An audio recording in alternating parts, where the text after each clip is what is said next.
আমি প্রথমে সেই ভগবান অর্হৎ সম্মুখ সম্বুদ্ধকে নতশিরে বন্দনা জ্ঞাপন করতেছি। আমার শ্রদ্ধেয় গুরুবান থেকে নতশিরে বন্দনা জ্ঞাপন করতেছি। উপস্থিত শ্রদ্ধেয় রতনানন্দবান থেকে নতশিরে বন্দনা জ্ঞাপন করতেছি। উপস্থিত ব্রহ্মারক্ষিত সমনকে নতশিরে বন্দনা জ্ঞাপন করতেছি। জ্ঞানালঙ্কার সমনকে নতশিরে বন্দনা জ্ঞাপন করতেছি। আর্যানন্দ সমনকে নতশিরে বন্দনা জ্ঞাপন করতেছি এবং ধম্মানন্দ সমনকে আশীর্বাদ এবং পুণ্য দান করতেছি। উপাসক উপাসিকাদের আশীর্বাদ এবং পুণ্য দান করতেছি। নমো তাস্সা ভগবতো আরহাতো সাম্মা সম্বুদ্ধাস্সা। নমো তাস্সা ভগবতো আরহাতো সাম্মা সম্বুদ্ধাস্সা। নমো তাস্সা ভগবতো আরহাতো সাম্মা সম্বুদ্ধাস্সা। আমি এখন যেই দেশনাটি করব সেটা হচ্ছে আমাদের পবিত্র ত্রিপিটক বইয়ের যমক বর্গের 18 নম্বর গাথা। এই দেশনাটি এখন আমি করব। সুভদ্র নামের একজন উপাসিকার উপেক্ষণ। ভগবান যখন জেতবনে বাস করতেছিলেন, সুভদ্র নামের উপাসিকা নামে এই দেশনাটি করিয়াছিলেন। সেখানে তাহারা বুদ্ধ যখন দেশনা করেছিলেন, সেখানে স্ববস্তিতে নাকি 2000 ভিক্ষু সঙ্গ ভোজন করিতেন। অনাথাপিণ্ডিক এবং বিশাখা সেই ভোজনের সব কিছু দায়িত্ব করতেন এবং সব কার্যক্রম তারাই করতেন। সেখানে তাহারা যখন ভোজন করতেন, সেখানে যাহারা দান দিতে আসিত তাহারা সবাই অনাথাপিণ্ডিক এবং বিশাখার কথা নিয়ে এবং তাহারা জান দিত সব কিছু দায়িত্ব এবং সব কার্যক্রম অনাথাপিণ্ডিক এবং বিশাখার থেকে জিজ্ঞেস করে করত। যখন যাহাদের যে বাড়িতে দান দিতে আসতেন তাহারা জিজ্ঞেস করতেন, মানুষরা জিজ্ঞেস করতেন, তোমাদের দান কার্যে কি বিশাখা এবং অনাথাপিণ্ডিক এসেছিল?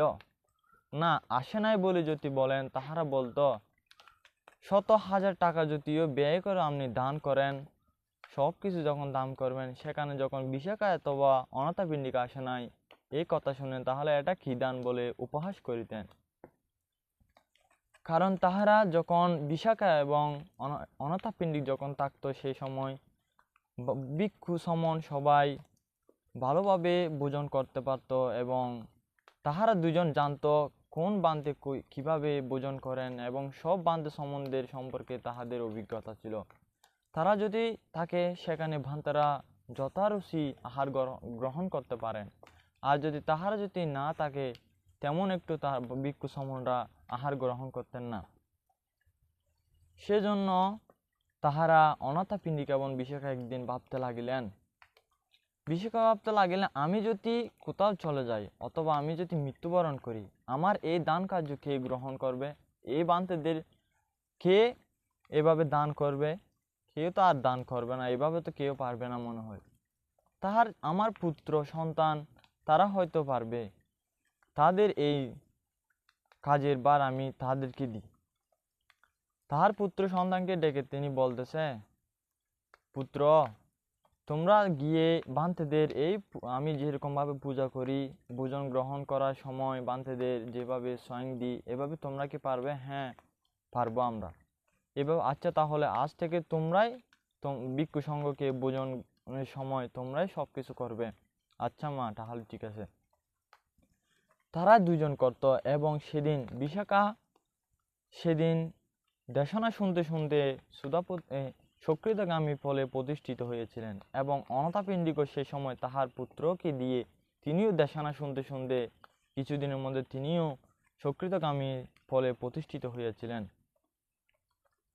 এবং তাহাদের সুভদ্রা নামে তাহার অনাথাপিণ্ডিকের মেয়েও সেই সময় এভাবে দান দিতে দিতে তিনিও সে সময় সক্রিয়তাগামীতে প্রতিষ্ঠিত হয়েছিলেন এবং তিনি কিছুদিনের মধ্যে সক্রিয়তাগামী প্রতিষ্ঠিত হয়ে তিনি মৃত্যুবরণ করেছিলেন। তাহার মৃত্যুর পরে তাহার মেয়ের অসুস্থতা শুনে তিনি দৌড়ে দৌড়ে সক্রিয়তাগামী প্রতিষ্ঠিত হওয়ার পর তিনি শোনেন যে তাহার মেয়ে নাকি অনেক অসুস্থ। সেই সময় তিনি দৌড়ে দৌড়ে এসে বলতেছে, মা তোমার কি হয়েছে? মা আমাকে আমি তো অনেক অসুস্থ। এই যে মানুষটি আমাকে বকিতে বকিতে আমি অনেক অসুস্থ হয়েছি। সেই সময় একজন তাহাকে অনেক বকাবকি করতেছে। তিনি বকতে বকতে এই শুনতে শুনতে তিনি সেখানেই মৃত্যুবরণ করেন। এবং সেই কথা শুনে তিনি বুদ্ধের কাছে যাওয়ার সময় কাঁদিতে কাঁদিতে যখন যাচ্ছেন, বুদ্ধ সব কিছু জানে। তবুও তিনি তাহাকে জিজ্ঞেস করতেছে, তুমি এই গৃহপতি তুমি কাঁদিতেছো কেন? তিনি বলতেছেন, আমার মেয়ে সুভদ্রা তিনি মারা গেছেন। তাহলে সকল মানুষের তো মৃত্যুবরণ করতে হবে, এখানে তো কান্নার কিছু নাই, এত কান্না করতে হবে না। তুমি অশ্রু মুখে আসিতেছো কাঁদিতে কাঁদিতে, এত কষ্ট মুখে নিয়ে আসিতেছ, এখানে তো কিছু করার নাই। তার মৃত্যু হয়েছে, তিনি মৃত্যু হয়ে যাবেন, তাহার আয়ু ফুরিয়ে গেছে। তিনি তাহাকে বলতেছেন, বুদ্ধ আমি কাঁদিতেছি একটা দুঃখে, একজন মানুষ আমার মেয়েকে বকিতে বকিতে তিনি মৃত্যুবরণ করিয়াছিলেন, সেই জন্য আমি এত কষ্ট পাচ্ছি। আচ্ছা, ভগবান বলতেছেন, সেই সময় একজন গৃহপতি, তিনি গৃহী হোক অথবা পব্বাজিত হোক, তিনি ইহলোকে যেমন সুখ করেন তিনি পরকুলীয় তিনি সুখ করবেন, এবং তিনি যদি ভালো কাজ করেন তাহলে ভালো ফল পাবেন। এই বলিয়ে এই গাথাটি বলেছিলেন, ইদ্যানন্দাতি পেশানন্দাতি ইদ্যানন্দাতি পেশানন্দাতি কাতা পুঁয়াত্তা উভয়াত্তা নন্দাতি পুইয়াং মে কাতায়ান্তি নন্দাতি বিয়ু নন্দাতি সুগতিঙ্গাত।